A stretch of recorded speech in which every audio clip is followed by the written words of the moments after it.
வணக்கம் true gold நேயர்களே, இது வரைக்கும் ட்ரூ கோல்ட் சேனலை சப்ஸ்கிரைப் பண்ணாதவங்க சப்ஸ்கிரைப் பண்ணிக்கங்க, பெல் ஐக்கானையும் கிளிக் பண்ணிக்கங்க. வாங்க வீடியோக்குள்ளே போகலாம். வாங்க, இன்றைக்கி பூரிக்கு உருளைக்கிழங்கு மசாலா ரெடி பண்ணுறோம். ஒரு 6 பேர்த்துக்கு தேவையானது. இப்போ பார்த்தீங்கன்னா ஆளுக்கு ஒரு கிழங்கு அந்த மாதிரி எடுத்துக்கலாம். 3/4 கிலோ வந்துச்சு. இப்போ நல்லா சூடாக வேக வச்சு எடுத்ததும் சூடாக இருக்கும் போதே மசிச்சிங்கன்னா நல்லா இந்த மாதிரி வந்துடும். அதை மசித்து வச்சுக்கலாம்.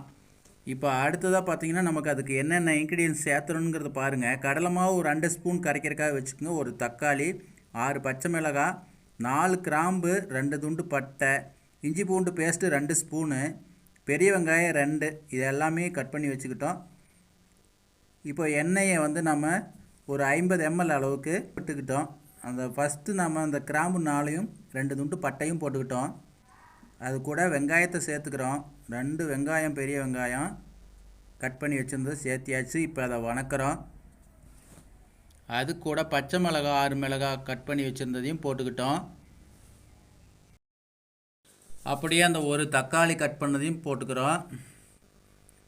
இப்போ அதையும் வதக்கி விடுவோம் நல்லா. அது கூட இஞ்சி பூண்டு பேஸ்ட்டையும், அது பேஸ்ட்டாக 2 ஸ்பூன் அளவுக்கு வரணும், அந்த அளவுக்கு எடுத்துக்கிட்டோம். அதையும் நல்லா பெரட்டி விட்டுட்டோம். இந்த இஞ்சி பூண்டு பேஸ்ட்டு போட்டதையும் அது அடிப்பிடிக்கும், அதை நல்லா கிண்டி விட்டுருங்க. இப்போ அந்த மசிச்சு வச்ச உருளைக்கிழங்கை இது கூட சேர்த்திக்கிறோம். இப்படி சேர்த்து விட்டு அதை நல்லா பெரட்டி விட்டுருங்க.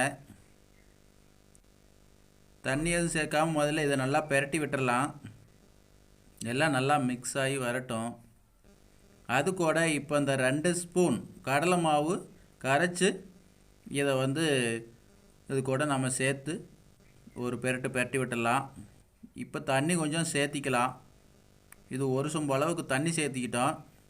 1 ஸ்பூன் மஞ்சத்தூள் போட்டோம். தேவையான அளவு உப்பு சேர்த்துக்குங்க.